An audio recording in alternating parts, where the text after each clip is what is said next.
I wasn't supposed to hear it. I was sitting at my desk, staring at the open spreadsheets on my laptop, when my phone rang. My father's name flashed on the screen. Dad. A name that once carried warmth, but lately felt like an obligation. I answered. Hey, Dad. No response at first. I thought it was a bad connection, but then I heard rustling. The sound of a chair scraping against the floor. A sigh, and then his voice. She's a failure. She'll never succeed. My stomach twisted. I froze, the phone still pressed against my ear. Come on, Greg, my mother's voice chimed in, quieter, but just as cutting. She's doing fine. She pays the mortgage, doesn't she? My father scoffed. That's the least she can do after everything we've done for her. You think I'm proud of her? She was a mistake that should have never happened, a constant disappointment. And she thinks she's successful? She'll never be anything more than a joke, a mistake, a joke. The words sliced through me like 1,000 paper cuts. My mouth went dry, my fingers tightening around my phone. I wanted to hang up. I wanted to scream, but I couldn't move. I couldn't breathe. She's lucky we even let her be part of this family. My father continued. I don't know why she bothers trying so hard. She'll never be one of us. I realized then he had never meant to call me. He had forgotten to hang up. That's when the call ended.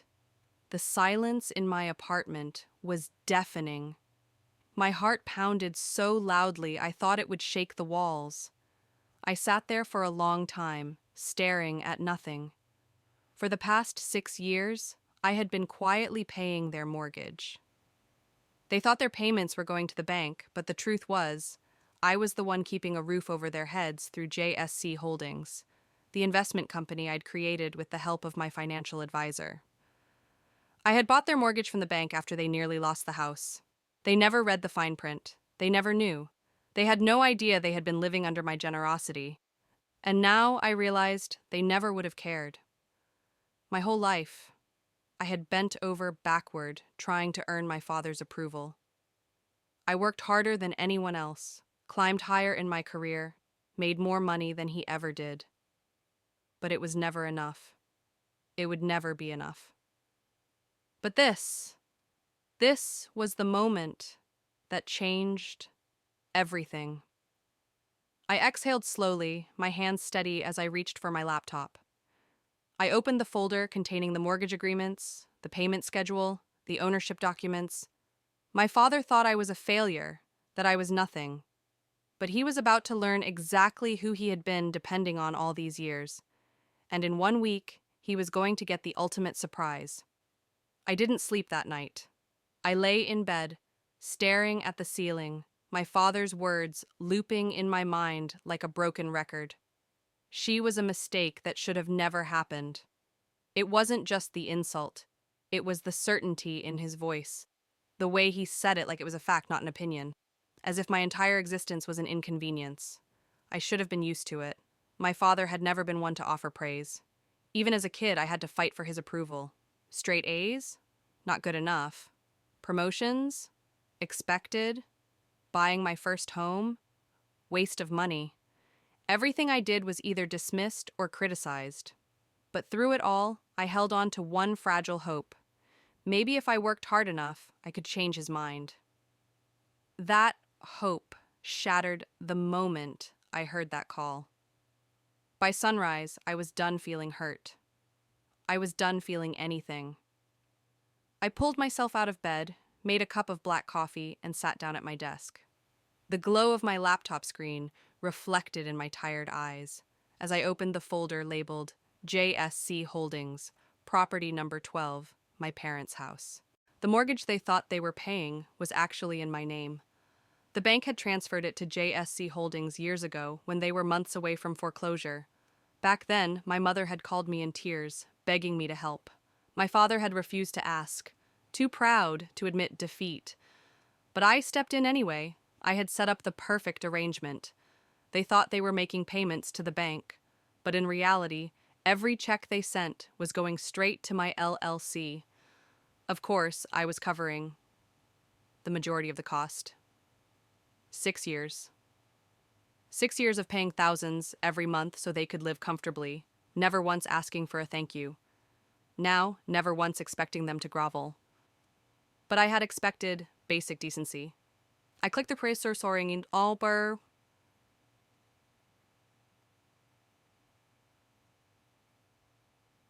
Documents mini, the documents my hands steady as I reviewed the fine print. When I first set up the mortgage buyout, my financial advisor, Mark, had insisted on including a purchase option clause, a legal safeguard in case things ever went south. Back then, I had laughed. What could possibly go wrong? Now, I wasn't laughing. If they missed a payment, JSC Holdings had the right to seize full ownership of the house immediately. My parents would be downgraded to month-to-month tenants. And if they failed to pay rent, I could evict them under state law. They had no idea how much power I actually had. I leaned back in my chair, letting the weight of it settle over me. My father thought I was a failure. He thought I would never amount to anything. But he had been living under my roof this entire time. A bitter smile tugged at my lips. I had the power to take everything from them. The only question was, did they deserve it? As if on cue, my phone buzzed. Mom. Hey, sweetheart, can you come over for dinner this Sunday? We'd love to see you. I stared at the message. The last time she invited me for dinner, it had been for one reason. Money. I debated ignoring it, but something in my gut told me to play along. If my father could pretend to love me, I could pretend right back. So I typed, of course, looking forward to it. A lie, but necessary. Before closing my laptop, I had one last thing to check. My uncle, my dad's older brother, had always been on my side. He was the only one in the family who had ever treated me like I mattered. I texted him, Hey, Uncle Ray, I need to ask you something. Have you ever heard Dad say anything about me? Anything unusual? His reply came almost instantly. Jessica, we need to talk. I didn't want to be the one to tell you this, but it's worse than you think. My chest tightened. Worse? What else had they been saying? The phone rang, and I answered on the first ring. Uncle Ray? He sighed.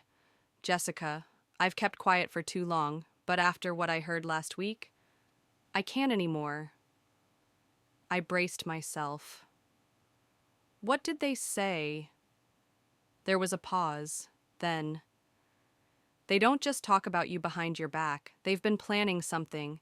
Your father, he's been looking into your finances. He's convinced you've been hiding money from them. He told your mom last week that if you don't willingly hand over more cash, they'll find a way to force your hand. Blood roared in my ears. Force my hand? How? He mentioned calling your employer, trying to discredit you, maybe even contacting the IRS to audit you. A cold, sharp anger settled in my gut. They weren't just ungrateful. They weren't just cruel. They were willing to destroy me for money.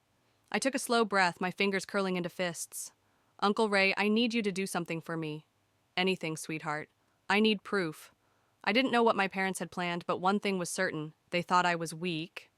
They had no idea who they were dealing with.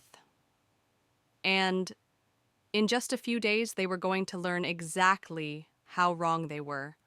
I spent the next 2 days preparing. If my father wanted to play dirty, I'd show him just how dangerous underestimating me could be. First, I called Mark, my financial advisor. Jessica, he greeted, his voice warm. I take it this isn't just a social call. Not exactly, I said, tapping my pen against my desk. I need to know exactly how airtight our agreement is on property number 12. If they miss a payment, how fast can I act? Mark didn't even hesitate. Immediately, the purchase option clause allows JSC Holdings to assume full ownership the second they default. They'd have no legal recourse unless they have $350,000 lying around to buy you out. I smirked. They don't. Then they're screwed. I exhaled slowly, feeling a sense of control settle over me. Good. I need you to do one more thing. Watch their account. I have a feeling they're already struggling, and I need confirmation that their next payment will bounce. Mark chuckled. That won't take long. From what I see, their balance is dangerously low. If they don't magically find $5,800 by the 15th, they're toast. I glanced at the calendar. That was in 4 days. 4 days until my father, the man who called me a failure, would wake up to realize he had been living on my generosity. 4 days until he would have to beg me for help. I wasn't going to give it. On Sunday, I drove to my parents' house as if nothing had happened. The sight of their home, the home I owned, filled me with an odd sense of detachment. This place had once been my safe haven. Now it was enemy territory. As I walked up the driveway, my mother flung the door open, her face beaming. "Jessica! Sweetheart! Come in!" Her enthusiasm was fake. I knew it now. I stepped inside, the scent of garlic and roasted chicken filling the air. My father sat at the head of the table, arms crossed, his expression unreadable. My mother hovered beside him, placing dishes carefully, as if the perfect dinner would soften whatever they were about to ask of me. My brother Liam leaned back in his chair, smirking. Unlike me, Liam had never struggled for our father's approval. He was the golden child, the one who could do no wrong, despite the fact that he had 0 accomplishments to his name. I took my seat, my face a mask of neutrality. "Jessica," my father finally spoke, his voice thick with forced warmth. "It's good to see you." I nodded. "You too, Dad." There was an awkward silence before my mother jumped in, her voice syrupy sweet. "We've been thinking a lot about family lately," she said, reaching for my hand across the table. "And how important it is to support one another in difficult times." I didn't react.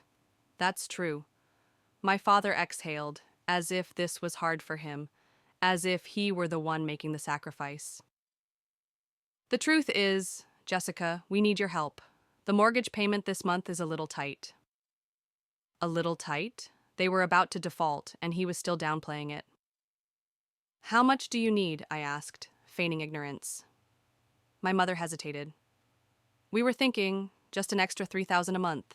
THATSHOULDKEEPUSSTABLE INEARLYLAUGHED THEYHADNOIDEAIWASALREADYPAEEYINGTHREGTHUS indemo and TTGTWLDGPUSSTABLE nearly laughed. They had no idea I was already paying $5,800 every single month, and they wanted me to throw in another $3,000 on top of it. I set my fork down, tilting my head. That's a lot of money. "It's nothing compared to what we've done for you," my father snapped, irritation breaking through his act. "We raised you, gave you everything. The least you can do is support your family." I held his gaze, my blood turning ice cold. The least I could do? These were the same people who had mocked me behind my back. The same father who had called me a failure while living under my roof. I took a slow sip of water, controlling my expression. "I'll think about it," my mother exhaled in relief. "Oh, sweetheart, thank you. We knew we could count on you." I forced a smile. They had no idea that in 3 days, they'd lose everything. That night, I got a call from Mark. They defaulted. The word sent a shiver of satisfaction through me. "They what?" I asked, playing dumb. "They didn't make the mortgage payment," Mark repeated. "The funds weren't there. As of midnight tonight, JSC Holdings officially owns the house outright." I closed my eyes, exhaling slowly. It was done. My father, the man who had looked down on me my entire life, was now my tenant. "Do you want to start the eviction process?" Mark asked. "Not yet," I said. I wanted to see how long it would take for them to realize the truth. I smiled, glancing at the framed family photo on my desk. It was from years ago, back when I still believed my father was capable of love. "Not yet," I murmured. "Let's see how far they're willing to go before they break." Because they would break, and this time I wouldn't be there to catch them. I didn't have to wait long. 3 days passed, and the silence from my parents was deafening. No calls, no texts, no guilt-tripping messages about family sticking together. Nothing. I knew why. They hadn't realized it yet. They still thought their payment had gone through, still believed they had everything under control. They had no idea the house they lived in, the one they called their home, was no longer theirs. At exactly 9:07 a.m. on Friday morning, the notification arrived in my inbox. Subject: Urgent, default notice, property number 12, from JSC Holdings Legal Department. I opened the email, my heart pounding with a mix of anticipation and satisfaction. The legal notice was cold, formal, and undeniable. Due to failure to submit the agreed-upon mortgage payment by the deadline of the 15th, the purchase option clause has been exercised. Effective immediately, JSC Holdings is the sole owner of the property located at 2nd Street. As per contractual agreements, the current occupants will be considered month-to-month tenants, subject to rental agreements moving forward. Failure to adhere to rental terms may result in eviction proceedings. I stared at the screen, my fingers hovering over the keyboard. This was it. I had all the power now. I didn't have to call them first. They came to me. At 9:42 a.m., my phone rang. Mom, I let it go to voicemail. At 9:47 a.m., she called again. Aniftimi Emi ang initsani Bismi bani far arvri these are very father. I let them sweat for a full hour before I finally answered. Jessica? My mother's voice was high-pitched, frantic. There's been some kind of mistake with the bank. We just got a notice saying, we've defaulted on the mortgage, but that can't be right. You have to help us. I leaned back in my chair, a slow smile creeping across my face. It's not a mistake. Silence. What? My mother's voice was barely a whisper. I said, it's not a mistake, I repeated, enunciating every word. You didn't pay your mortgage, so the house, it's not yours anymore. A stunned pause then. Jessica, sweetheart, what are you talking about? My mother let out a nervous chuckle, as if this was all a joke. This is our house. I tilted my head. No, Mom, it was your house. But the second you defaulted, JSC Holdings took full ownership. Legally, you're now tenants. The weight of my words finally landed. No, that's impossible, my father's voice cut in, his usual authority cracking with panic. The mortgage is with the bank. We've been paying it for years. I let that hang in the air for a moment, then dropped the final bombshell. You weren't paying the bank, Dad. You were paying me. Dead silence. Then, you're lying. My father's voice was low, sharp, but I could hear the fear beneath it. I sighed. No, I'm not. 6 years ago, when you almost lost this house, I bought the mortgage. You've been sending your payments to JSC Holdings every month, thinking it was a bank. But it's my company. I paused for effect. I own this house. I always have. My mother's breath hitched. My father cursed under his breath, and then my brother Liam, who had apparently been listening in, laughed. You mean to tell me we've been paying rent to our own failure of a sister this whole time? He scoffed. Well, I guess that explains why the bank's such a mess. You probably screwed up the paperwork just like you screw up everything else. I clenched my jaw, forcing myself to stay calm. Liam had always been like this arrogant, cruel, entitled. Well, since you seem to think I screw everything up, I said smoothly, you're going to love this part. Rent is due in 30 days, and if you can't pay, you're getting evicted. Jessica, wait. My mother started, but my father cut her off. This is a bluff, he snapped. You wouldn't do this to your own family. I let out a short laugh. Wouldn't I? I thought about the years I had spent covering for them, the thousands upon thousands of dollars I had spent keeping them comfortable while they belittled me behind my back. I thought about my father's voice on that phone call. She's a mistake that should have never happened. I thought about how they had planned to blackmail me, ruin my career, steal from me if I didn't willingly hand over more money. My father had always believed I was weak. He was about to find out just how wrong he was. I've already spoken to my lawyer, I said calmly.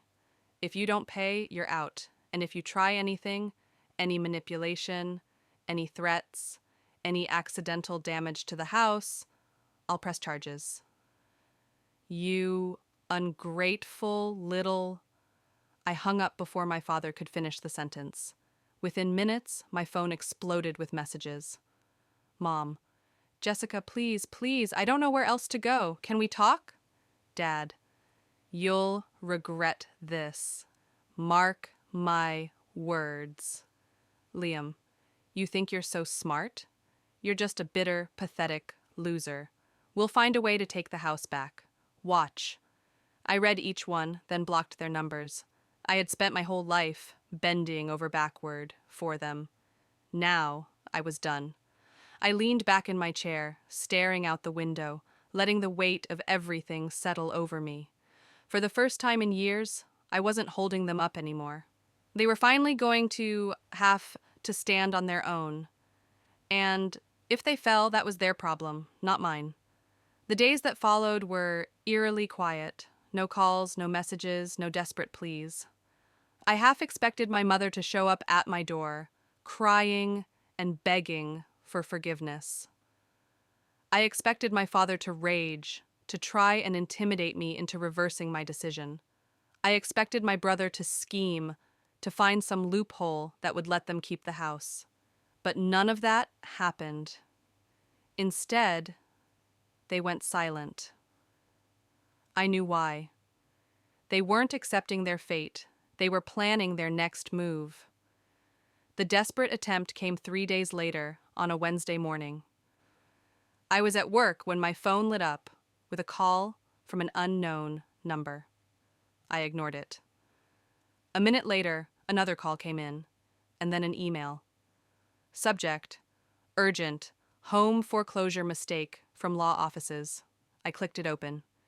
Dear Miss Carter, we have been contacted by your parents, Greg and Linda Carter, regarding the recent foreclosure of their home. They believe there has been a misunderstanding and would like to discuss the possibility of reinstating ownership. Please contact us at your earliest convenience to avoid further legal complications. Sincerely, John R. Hastings, Esquire. I closed the email with a smirk. They had hired a lawyer. Of course they had. I forwarded the email to Mark, my financial advisor. Less than 10 minutes later, he called me back, laughing. They don't have a case, he said. They signed the mortgage contract. They signed the purchase option clause. They signed everything. They can't fight this in court because, legally, you're in the right. I exhaled, relieved but not surprised. I figured, but they won't stop, will they? Mark chuckled. Probably not. But there's nothing they can do.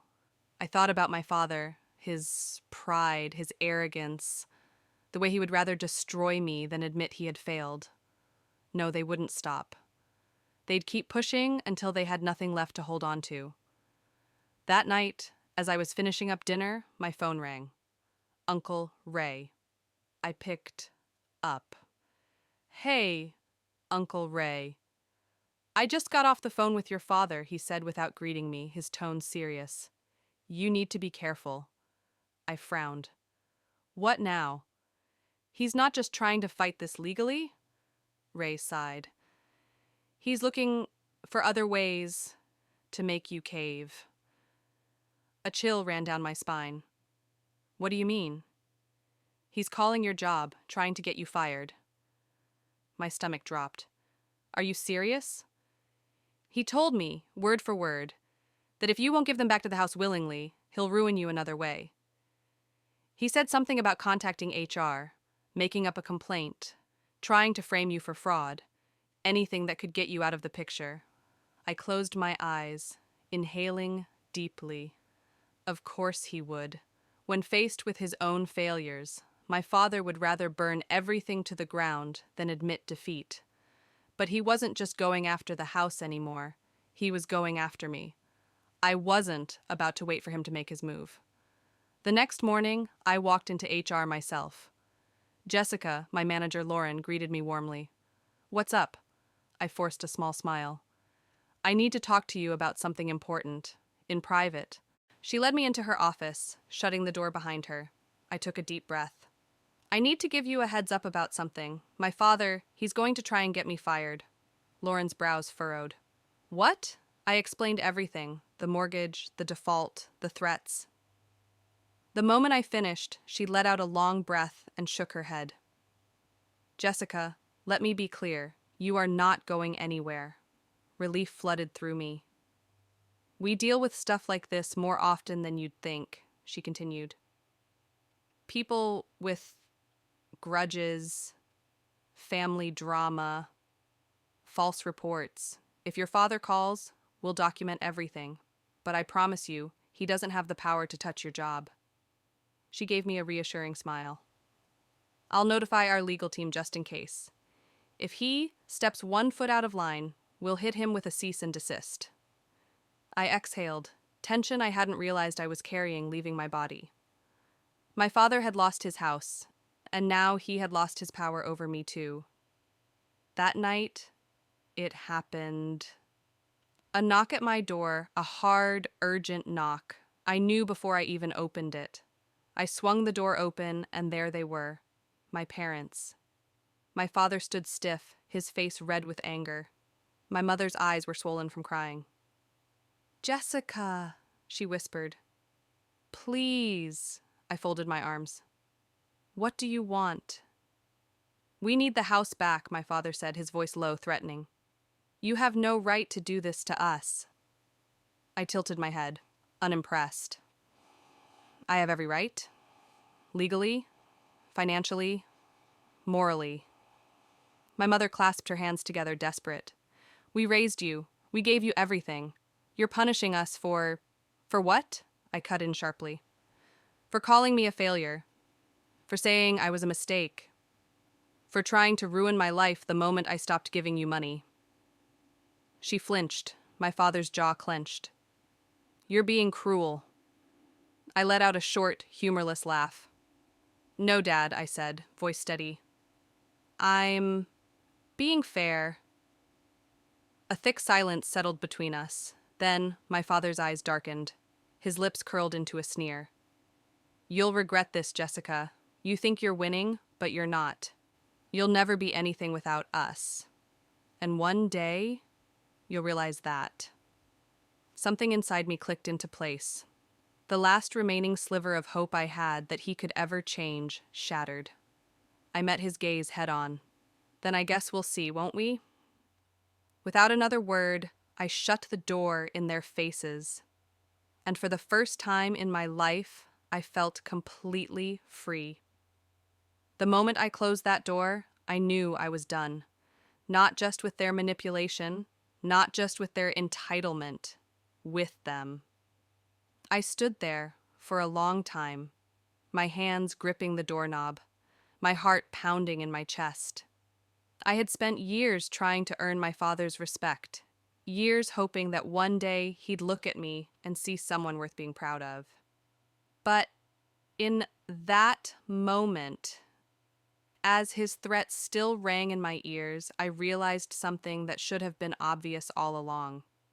No matter what I did, it would never be enough for them. And I didn't need it to be. The next morning, I sent the final notice.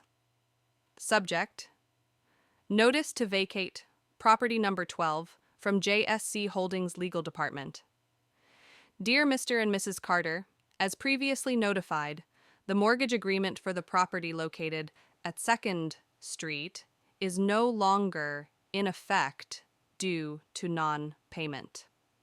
As of today, your tenancy is officially terminated.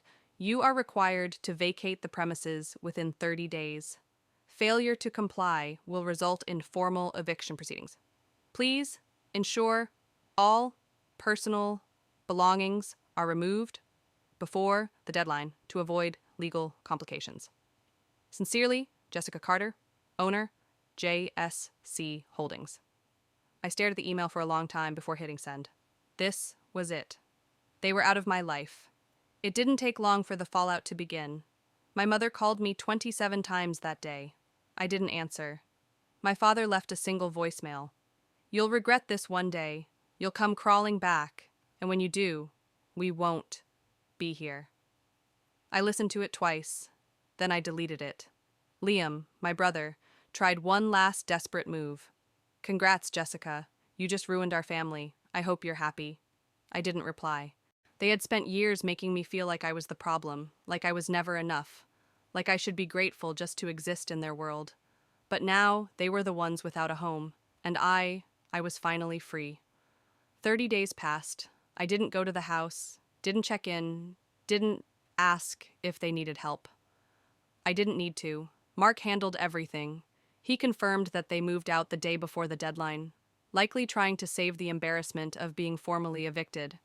The house was left mostly intact, though they konsekvent har sig. They took what they could and left the rest in piles of garbage. Typical. I drove there one last time just to see it. The house was quiet, empty. The home I had once cherished, the place where I had grown up, was now mine, alone. But as I stood in the doorway, staring at the abandoned rooms, I felt nothing. No sadness, no guilt, no nostalgia, just relief. I pulled out my phone and dialed Uncle Ray. They're gone, I said simply. He exhaled. How do you feel? I thought about it for a second, then I smiled. Lighter. I sold the house 2 weeks later. The market was strong, and within days it was off my hands. The profits? I used them to start a fund for young women escaping financially abusive families.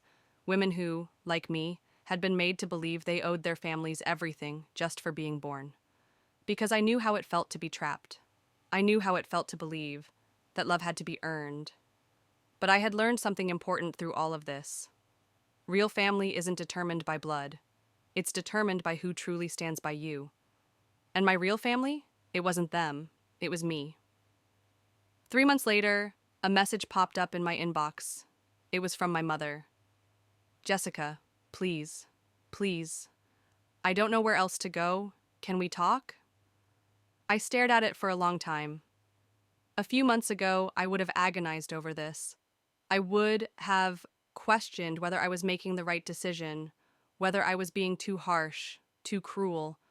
But now, I simply deleted the message, because some bridges deserve to be burned, and I wasn't looking back.